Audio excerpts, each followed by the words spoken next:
Speaking 26, Part 4, the case against speaking templates for all 4 questions. I'm for 100% of your natural speaking fluency. This is what I know, and this is what all the humans that I've showed passing and all the humans that I didn't get to show passing know, that the speaking templates were dulling their skills and speaking fluency, not sharpening them. So meetings with me include debates where there's back and forth, back and forth, back and forth, and you have the opportunity to sharpen your speaking skills and remind yourself of how well you can speak when you're challenged to do so. Small debates, about 3 minutes or 5 minutes or longer if we both feel that you are benefiting from them. But not everybody wants that challenge. Not everybody wants that challenge. Not everybody is going to pass.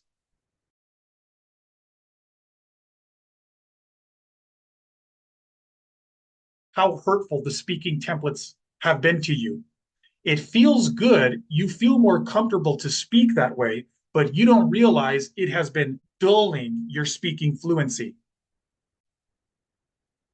To those of you who are benefiting from my advice but are not going to be scheduling meetings with me, find somebody who you can debate with, somebody who's going to challenge you, somebody who, it's kind of hard, right? Because you want to do it with a friend, family member, but they're also not going to do it with as much. Tell them that they need to challenge you. The back and forth needs to challenge you in a way that you can't do by yourself, or they can't do if they're getting distracted by their phone or being overly friendly. Tell them that you suspect that Aaron is right and that you haven't been sharpening your speaking skills. Maybe your score is not going up after a long enough period of time as evidence that you haven't been sharpening your skills. So tell them that you need to have the intense back and forth so that you can be challenged, so that your skills can grow stronger. Okay, use that great advice. I get to hear from so many people who say, Aaron, I don't have any problems at work, with my friends, in day-to-day life. I speak English all the time. People are surprised that I haven't passed the speaking part of my test. They tell me that, and they tell me, they're still sticking with the test even though they haven't passed it a few times. So they've already told me they're speaking English every day.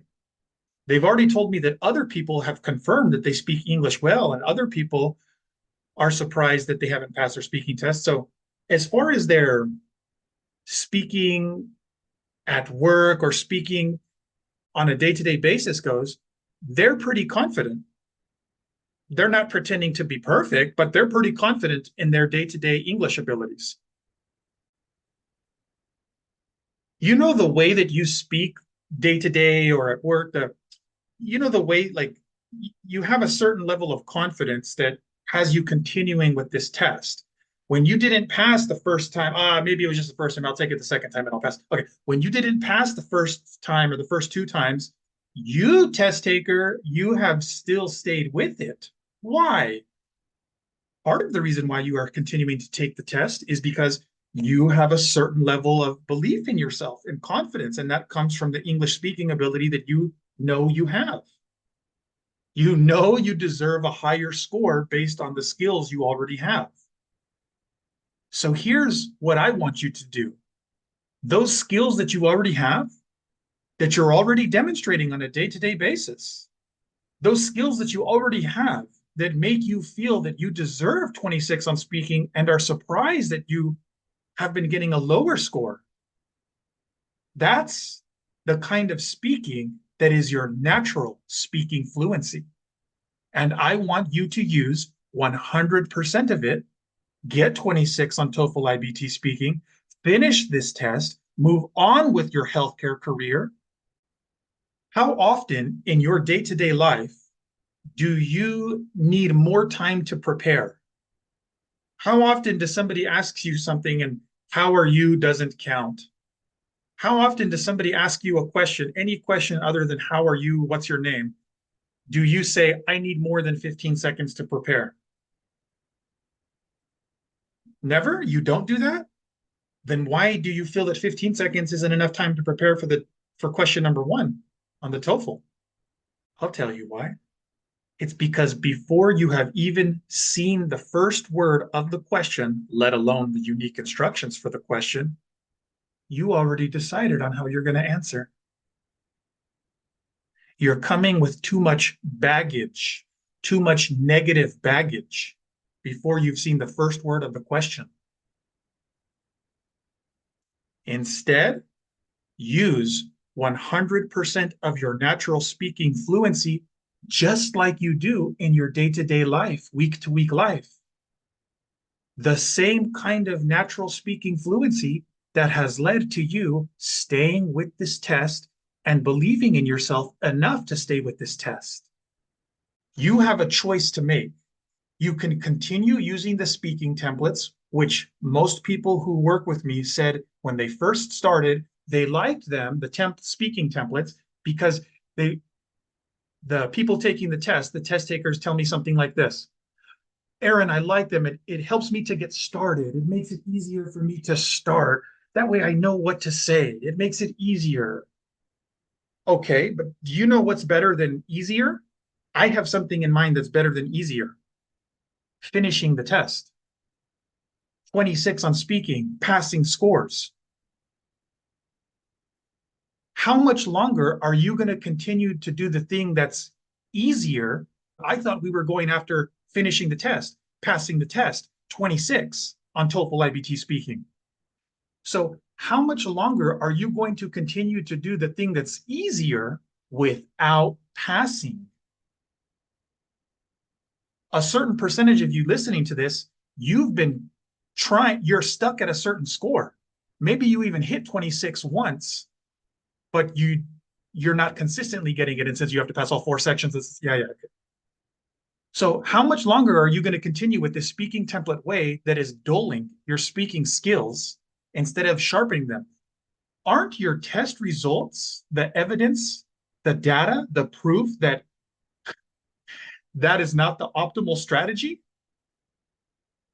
You've taken the test so many times with that same way, speaking templates, yet your scores are not going up. That's a head scratcher. That makes me wonder. It should make you wonder. How can you be investing all of this time in practicing with sincere effort and dedication, yet your scores are not going up? The speaking templates are wrong. You have been using a less than optimal strategy. Now, here's the other side. Here's the side that's not focused on what's easy. Here's the side that's focused on, here's the priority, finishing the test. 26 on TOEFL iBT speaking. Passing test scores. I guess change is hard. Even when we're changing to a good thing, it changes hard. Any form of change. It can even be a sidestep, and it's hard. So I know you're a little reluctant. Other pharmacists that I've helped pass have said resistant. I get it. But don't you get it that your scores should have gone up by now with all of the practice that you're putting in? This is what I mean when I say I'm not talking to everybody. All of you listening to this are listening to me, but I'm not talking to all of you that are listening to me, because not all of you that are listening to me are willing to change. You're not willing to make the short-term change. You're not willing to go through that short-term period of improving. You're not willing to go through that initial temporary period of changing. And that's how I know not 100% of you are going to pass. This is not the reality that I created. That's not how I want it to be. In fact, this is the reality that I've been improving. You're welcome. I have showed the most amount of people passing, getting 26 on TOEFL speaking than anybody else has. And when I say show, I mean real people like you can see and hear Michelle here, not just a post that may be real or not, but a person that you can see and hear. The speaking templates are wrong. Because to get 26 on speak, and when you see somebody who did get 26 on speaking or above, and they tell you they use the speaking template, they did not get 26 on TOEFL iBT speaking because of the speaking template. No, they got 26 on TOEFL iBT speaking in spite of the limiting nature of the speaking template. They got 26 on TOEFL iBT speaking because their speaking fluency was so good, is so good, that it was able to overcome the limiting structure that is speaking templates. I never got 26 using AI website. Okay, but you did on the real test after meetings with me. Yeah. If you want to see more videos with people giving you their best advice on how they got their 26 on TOEFL iBT speaking, you can watch that YouTube playlist. It's connected to this video, and you can find it by searching for TOEFL iBT Speaking 26.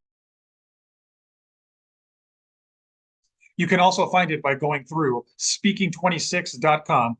These are people who before were not getting 26 on TOEFL speaking and after did get 26 and pass their tests. I asked them, hey, can you give your best advice to people who are still taking the test? How did you go from not passing to passing? When I read about the TOEFL exam, I didn't really think much of it. I just thought, okay, you know, straightforward thing. It's an English exam. How difficult can it be? The pharmacy board needs specifically 26 in speaking. I used to change the template. Maybe this is more advanced, so I will use this the next exam, and I try to practice this for maybe a month or two to be able to master it, you know, to say it without thinking. Every time I found myself getting maybe less score or the same score. It doesn't make any difference to just change the templates and use different introductory words. It didn't make any difference for me. Some of my friends advised me to start taking sessions with you. This helped me in passing my TOEFL exam. Aaron helped me to pass and get 26. Aaron, actually, any words will not be enough. But really, I'm very thankful. 26 in speaking, and I finally got it, and I'm so excited to get to the next step in my pharmacist license. Look at my accent, look at people who got 26. So just surround yourself with people who motivate you. Look, I passed. That bit that's missing is probably the most important bit to get you to 26. Yes. And that's the bit where Aaron, I felt, helped me realize where I was going wrong. And that bit where I was going wrong, I think it goes for everyone. It doesn't matter whether you speak English is your first language or not. That bit that was missing is something everyone really needs to understand in order to get that 26. Once you are in the level that you need to become advanced in order to get the 26, you need to get rid of the templates. Template will hinder your ability to deliver the question, because it shows that you are reading something or you are not speaking, you are reading. I was using completely different template or different way. I started to apply your way, and once I started to practice your way, oh, it's easy for me. That was really good for me. It really helps me because with this in my mind, I could speak faster, and because I was confident. It's challenging, but you know, after you pass it, the feeling of victory, it's worth it. As English is my first language, I thought the speaking templates would be enough to get me the 26 that I needed. Unfortunately, it wasn't, and I only scored a 23. Your lack of getting 26 is not due to your speaking ability. It has been due to your less than optimal strategy. Get rid of the training wheels. The templates were like, oh my God, why did they create those templates? Aaron, you are a big helpful for students like us. We need somebody to stir revolution in our heart inside, give life to our conversation. And this will never happen through other sites like they have exact traditional pattern, the template, first, second, for example. Don't say, for example, the second time, for instance. Really? And like robot, I felt myself without life. I don't have the freedom to speak. You don't have to worry that much about how can I mention 2 reasons with 2 details or 2 examples. It's too much for me. You help students to increase their fluency. Instead of following that speaking template or any other speaking template, trust your fluency. For the students who are taking with you, trust this guy. He's amazing. He will shift or improve your level as soon as possible. Like this, jump my score from 23 to 26, like this. How many hours I took with you? 5. Look at this. 5 hours in 2 weeks. I passed my test. I was surprised that I passed after 5 sessions together. I hope you keep inspiring and helping more pharmacists and more other students to achieve their goal and become a professional here in the United States. If I had just, found you earlier. For people who's really, they have concern and they need to do it very fast, go to the original, the source of help. Go to Aaron. He's the guy. He was the guy for me. And hopefully he's the guy for you. And he'll set you straight. He'll tell you what you need to do to get that 26